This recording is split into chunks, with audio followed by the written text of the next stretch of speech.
nggak bisa nih, gue nggak bisa di sini terus, karena perasaan gue makin nggak enak. Dikunciin itu kan gue teriak-teriak dong, tolong tolong gue gitu. Dan itu dia tuh ngikutin gue. Halo, assalamualaikum warahmatullahi wabarakatuh. Selamat datang di channel Dikiding.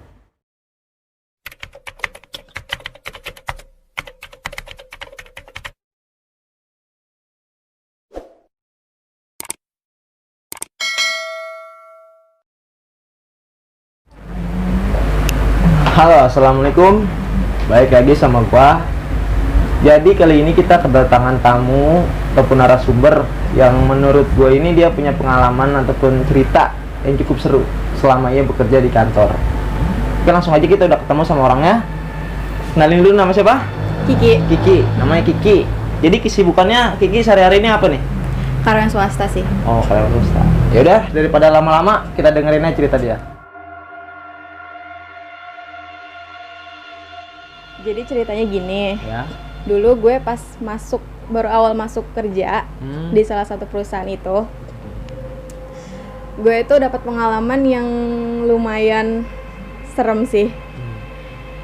Saat itu gue bulan puasa. Bulan puasa nih? Iya, bulan puasa. Dan itu kan biasanya ada, kalau bulan puasa itu kan banyak tradisi bukber ya. Oh iya, bukber lah. Pada ngajak bukber. Iya. Dan saat itu teman-teman kantor gue itu mau pada bukber. Mereka merencana bukber lah di suatu tempat gitu kan. Gue diajakin tuh saat itu. Dan gue nggak bisa saat itu. Oh, itu nggak bisa dengan alasan apa?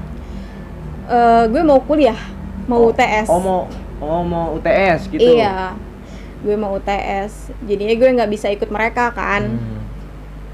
Nah, ya sudah, akhirnya gue di kantor lah tuh sambil ngerjain draft-draft yang harus gue kerjain besok sebenarnya. Oh, jadi lembur hitungannya atau gimana? Ya, lembur. Oh, lembur. Iya, lembur. Harusnya lah. tuh lu pulangnya jam? Harusnya gue itu pulang jam 5. Jam 5. Iya. Jadi karena gue mau UTS itu, gue masih stay di kantor lah jam segitu ya kan.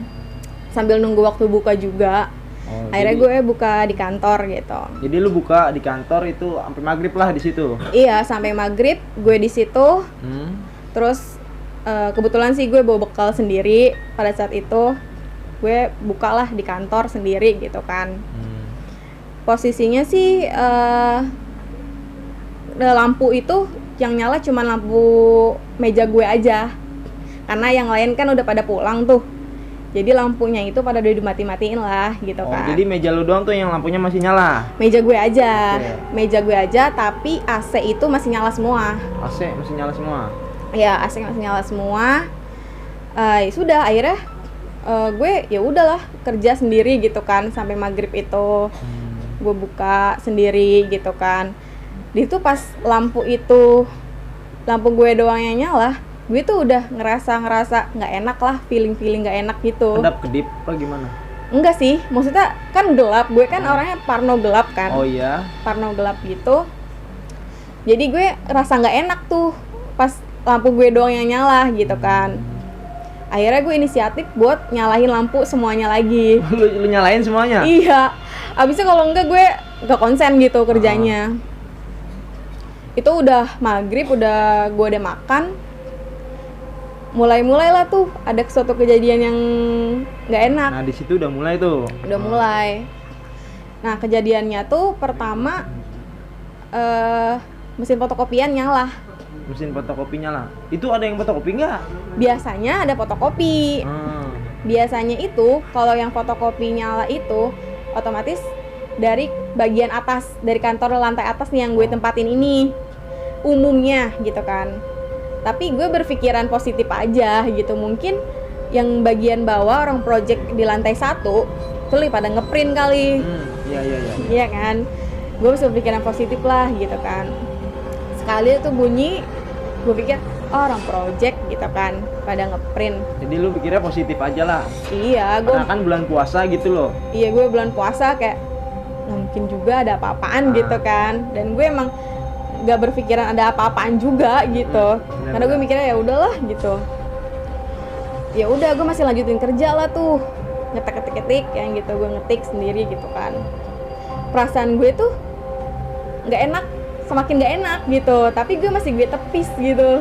Oh jadi lu ada apa-apa cuma lu ngerasanya biarin aja lah gitu. Iya, karena gue mikirnya ada apa sih, nggak mungkin ada apa-apa juga gitu kan, gue anak kayak gitu kan. Udah tuh, kedua kalinya mesin fotokopian itu nyala lagi. Gue pikir ini siapa sih yang ngeprint, gue bilang gitu. Mulai penasaran lu nya. Mungkin mulai penasaran dan mulai rasa positif thinking gue itu hilang gitu, sedikit gitu dengan kejadian ngeprint 2 kali itu gitu kan. Ya udahlah, akhirnya tetap gue kerjain tuh kerjaan gue. Harusnya kan kalau udah ada kejadian gitu mestinya kayak ya udahlah turun aja gitu kan. Karena gue sendirian juga di atas, tapi gue enggak. Situ pada saat itu ya udah gue masih aja ngerjain gitu. Masih fokus ngerjain gitu. Masih fokus ngetik-ngetik gitu kan. Nanggung lah gitu. Iya, nanggung lah. Gue pikir kayak daripada besok pagi gue ribet gitu kan, gue ngerjain aja sekarang gitu. Gue mesti ngerjain.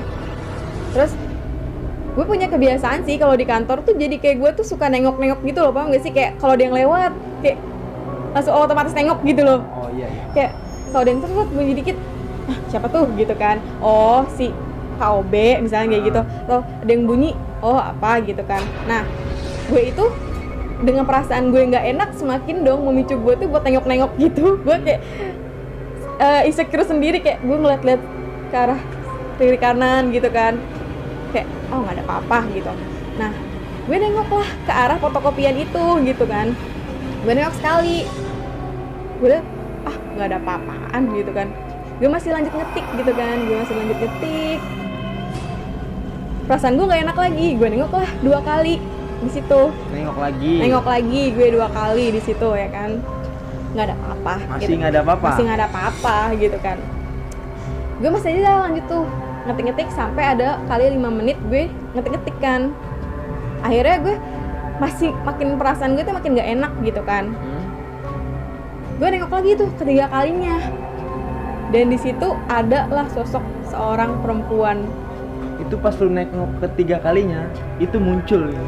Iya, ada sosok perempuan, nenek-nenek. Bentuknya nenek-nenek. Rambutnya disasak. Bisa gambarnya ke orang disasak kayak gimana? Sasak, pokoknya kayak orang gila lah gitu. Kayak berantakan gitu. Rambutnya disasak, matanya melotot. Terus giginya tuh bingsul gitu dan dia nyengir ke arah gue. Lu diliatin sama dia? Gue diliatin sama dia. Atau gimana? Gue tatap-tatapan ada kali 1 menit gue liatin dia. Gue liat tatap-tatapan sama dia tuh ada kali 1 menit gue liatin. Lu ngeliatin dia karena lu pengen fokusin ini bener atau enggak gitu? Satu sisi mungkin gue mau fokusin di situ, satu sisi gue karena gue kaget gitu loh, speechless gue, tuh apa gitu kan. Tapi gue mikirnya apakah ini karyawan sini gitu kan, karena kan posisi gue anak baru kan, gue masih belum terlalu kenal siapa-siapanya di kantor. Terus gue berpikir apa itu OB baru atau siapa, gue nggak tahu gitu kan. Lu masih mikir positif lah di situ. Masih berpikir positif lah di situ gitu kan. Dan gue liatin dia 1 menit itu dan dia cuma nengir aja tanpa dia tuh ada beranjak atau dia tuh keluar satu kata pun. Tapi lu ngeliat dia itu jelas tau nggak? Jelas banget. Kemudian situ gue emang gue udah pakai kacamata kan, gue jelas banget gitu di situ. Tapi gue makin nggak enak perasaan gue di situ. Gue langsung kayak gue udah lemes banget dan gue masih menghibur diri gue sendiri. Gue ya udahlah, gue pikir itu bukan siapa-siapa. Gue masih seperti itu gitu kan, dengan posisi tangan gue gemeteran lihat itu nenek-nenek, dengan kaki gue gemeteran juga. Gue nggak berani buat turun ke lantai bawah. Iya, gue nggak berani buat turun ke lantai bawah karena gue kaget banget di situ gitu kan. Tangan gue, tapi di situ gue masih lanjutin kerja. Gue lanjutin kerja. Akhirnya gue masih ngetik tuh, ada kali 5 menit gue ngetik lagi. Tapi gue udah nggak bisa nih, gue nggak bisa di sini terus karena perasaan gue makin nggak enak. Karena kalau gue emang perasaan gue nggak enak tuh memang masih ada yang terjadi gitu kan, feelingnya tuh kayak kuat lah gitu kan. Akhirnya gue beraniin buat turun, gue lari, dan posisi nenek-nenek itu masih ada di fotokopian itu, dan gue ngelewatin belakang nenek-nenek itu. Itu lu ngelewatin itu, dia masih tetap diri di situ. Dan diri, tanpa dia beranjak atau nengok ke arah gue atau apa. Akhirnya gue turun, dan gue kaget banget, ternyata di bawah itu nggak ada siapa-siapa juga. Jadi lu sendirian itu dalam satu gedung? Iya. Itu satu gedung itu berapa lantai? 2 lantai. 2 lantai, dan lu sendirian di situ? Iya. Karena bukan perjanjian sih, gue tahu nggak semua anak-anak itu pergi bukber. Jadi cuma lantai gue dan orang-orang project beberapa yang di bawah, dan ada beberapa orang lah di bawah yang nggak ikut. Gue tenang dong, gue pikir gue nggak akan sendirian nih, gue sendirian di atas tapi di bawah akan ada orang gitu kan. Gue turun, ternyata nggak ada orang dan lampu udah dimatiin semuanya. Akhirnya gue panik gitu kan, tapi gue pikir, gue akhirnya mikir kayak gue tuh belum sholat maghrib gitu kan. Akhirnya gue sholat maghrib dulu, sekaligus untuk tenangin pikiran gue juga. Akhirnya gue sholat, gue masuk kamar mandi, dan setelah gue mau keluar, pintunya dikunci. Gue nggak tahu itu yang kunci siapa, dan lampunya itu nyala mati nyala. Oke, kedap-kedip. Lampunya kedap-kedip. Lu masuk kamar mandi, terus lampunya kedap-kedip. Iya. Dan lu pun dikunci. Gue dikunciin. Kuncinya itu bukan kunci, ada bentuk kuncinya yang kita tuh nggak bisa ngebuka. Itu tuh bisa dibuka tapi ditahan. Jadi kuncinya tuh ibaratnya ditahan sama seseorang dari luar. Kayak handle-nya tuh ditarik gitu. Tapi lu di situ mikir nggak sih kalau ini mah orang kali ngerjain? Lu mikir di situ nggak? Kalau misalkan gue mikir gitu, kalau misalkan ada orang, itu nggak ada siapa-siapa, di bawah udah sepi. Kalaupun itu satpam, dia tuh jauh di ujung sana, karena dari kantor gue ke depan itu ada 5-10 menit. Sementara gue masuk kamar mandi itu nggak ada siapa-siapa. Nggak ada siapa-siapa di bawah. Kemudian gue dikunciin gitu kan, nggak bisa keluar gitu, lampunya dikedap-kedip. Gue makin panik dong, dan gue akhirnya pingsan di situ. Sampai pingsan di situ? Sampai pingsan gue. Di kamar mandi lu pingsan? Pingsan. Itu berapa lama lu pingsan itu? Dan lu sadar itu gimana? Gue nggak tahu berapa lama gue pingsan, tapi gue sadar, posisi gue duduk di kamar mandi itu. Duduk? Saking gue ketakutan. Gue sih nggak bisa mikirin kalau misalnya udah di kamar mandi, lampu kedap-kedip, terus dikunciin. Iya. Dan gue pas saat dikunciin itu, kan gue teriak-teriak dong, tolong gue gitu kan. Lu itu selesai bangun pingsan? Iya. Lu teriak-teriak? Gue teriak-teriak, gue minta tolong lagi kan, tolong gitu kan. Nah, ada suara dari luar yang bilang, Ki, cuman gitu aja. Tapi itu suaranya tuh suara temen gue yang pamitan sama gue buat bukber. Oh, temen lu itu? Iya. Terus? Dan di situ gue pikir, loh kok suara mbak ini? Gue pikir gitu kan, karena mbak ini kan bukbernya juga nggak deket dari kantor, lumayan jauh, daerah mana gitu kan. Terus lu kenal dengan suaranya itu? Iya, gue panggil mbak, gue gitu, mbak ini gue panggil gitu kan. Dan dia nggak nyaut lagi. Nggak nyaut lagi dengan posisi di situ gue nggak tahu dikunciin, dan satpamnya nggak datang. Gue panik banget. Akhirnya gue teleponin teman-teman gue dong. Gue teleponin teman-teman gue, dan gue bilang gue kekunci di kamar mandi, dan mereka akhirnya mau nelponin satpam. Karena gue di situ kan, karena gue anak baru, gue nggak punya nomor satpam. Nah, di situ kan lu kan berarti kan nunggu satpam datang ya? Iya. Sembari lu nunggu satpam datang itu, lu nggak coba cara buat ngedobrak itu pintu, atau mungkin lu coba gedor-gedor lebih keras supaya ada yang dengar?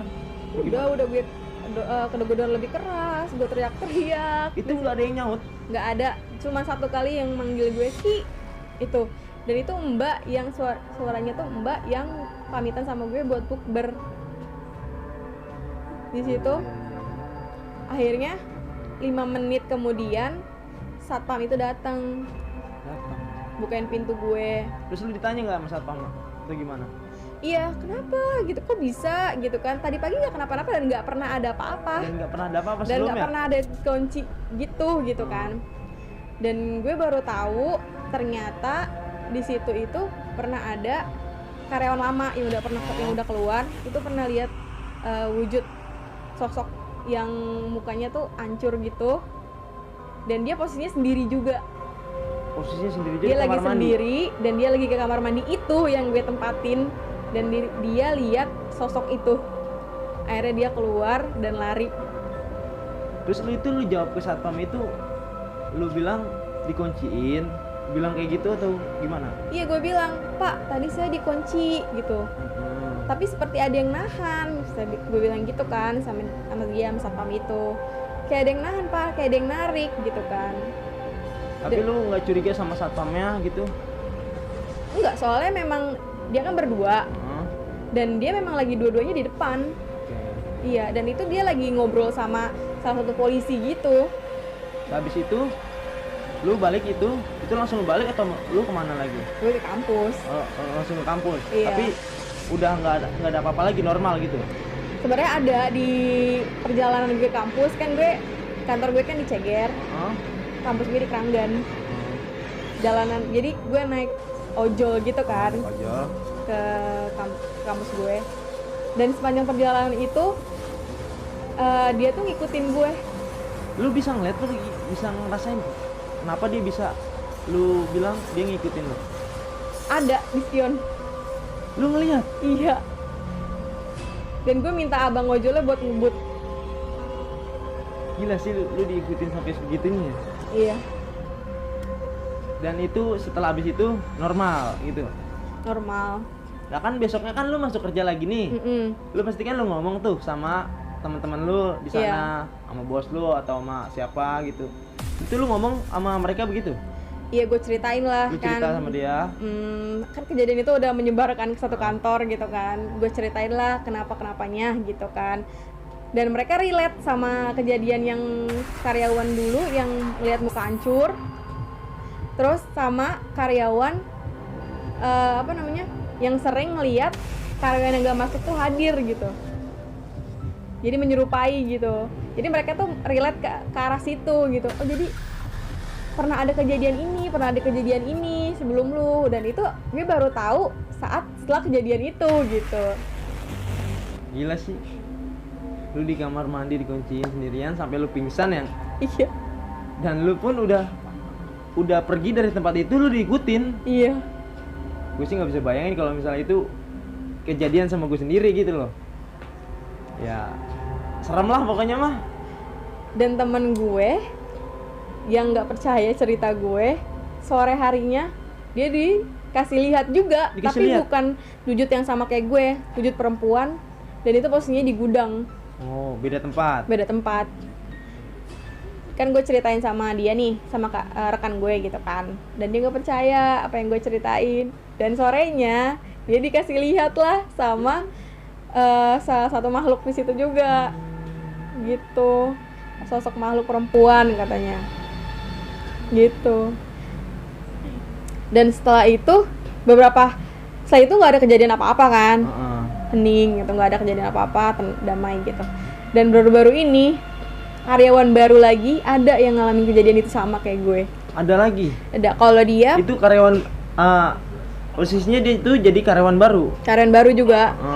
Di situ kan berarti gue udah beberapa tahun kerja di situ dan dia karyawan baru kan. Terus gue memang belum pernah cerita pengalaman pribadi gue ke dia. Anak baru lagi tuh. Dan dia dapat cerita gue dari kawan-kawan yang lain gitu. Dan dia ceritain tentang kejadian gue. Akhirnya dia relate sama kejadian yang baru dialamin gitu. Dan dia melihat sosok perempuan di lantai 2 yang kejadian gue itu. Ngedadahin dia dari jendela. Iya. Posisinya itu perempuan nggak pakai jilbab, karena karyawan gue itu yang di atas, lantai atas itu semuanya itu berjilbab. Semuanya itu berjilbab. Dan walaupun misalkan kita mikir mungkin karyawan itu salah satu karyawan situ kali gitu kan, dia nggak berjilbab dan rambutnya dia panjang. Kata si anak baru itu, dia langsung chat gue kan, Mbak, nanya ke lu gitu. Iya, dia bilang, Mbak, dia ngasih tahu sih sebenarnya, Mbak gue ngelihat sesuatu, dia bilang gitu kan. Lihat apa? Gue bilang gitu kan. Lihat cewek ngedadah-dadahin gue di lantai 2, dia bilang gitu. Terus dia bilang, dia sontak nang, gue langsung bilang, berarti lu udah tau belum cerita gue bilang gitu kan. Iya sih gue udah tau Mbak cerita lu gitu kan, gue pikir gue gak bakal ngalamin kejadian kayak lu, ternyata gue juga ngalamin, kata dia gitu. Dan mungkin kalau menurut gua, ini menurut gua aja ya. Iya. Nah, setan itu mungkin kayak genit sama orang-orang baru di situ. Bisa jadi dia pengen nunjukin gitu kan kalau di sini dia tuh ada, mungkin gitu ya. Masalahnya yang karyawan dulu itu yang ngalamin muka hancur, dia juga karyawan baru. Karyawan baru juga, tapi beda posisi ya. Dia di bawah. Dia di lantai bawah, dia operator bawah, dan dia ngelihat setan yang mukanya hancur gitu kan. Terus setelah itu nggak pernah jadi kejadiannya itu kayak berjangka gitu loh. Kayak setelah kejadian dia nggak pernah ada lagi. Kemudian ada karyawan baru, kayak gue nih kemarin karyawan baru, ada cerita kayak gitu. Terus nggak ada lagi. Terus ada lagi cerita yang karyawan baru lagi gitu. Jadi setiap ada karyawan baru itu pasti akan kejadian hal seperti itu. Iya. Terus yang gue bilang yang sosok perempuan yang di gudang, itu pun dia karyawan baru. Karyawan baru juga. Gitu. Oke, fix berarti itu mah tuh dia tuh kayak terlalu genit sama karyawan baru lah, pokoknya itu mah ya. Bisa jadi iya. Dia pengen nunjukin kalau dia tuh memang ada di situ dan dia memang hadir di situ gitu ya.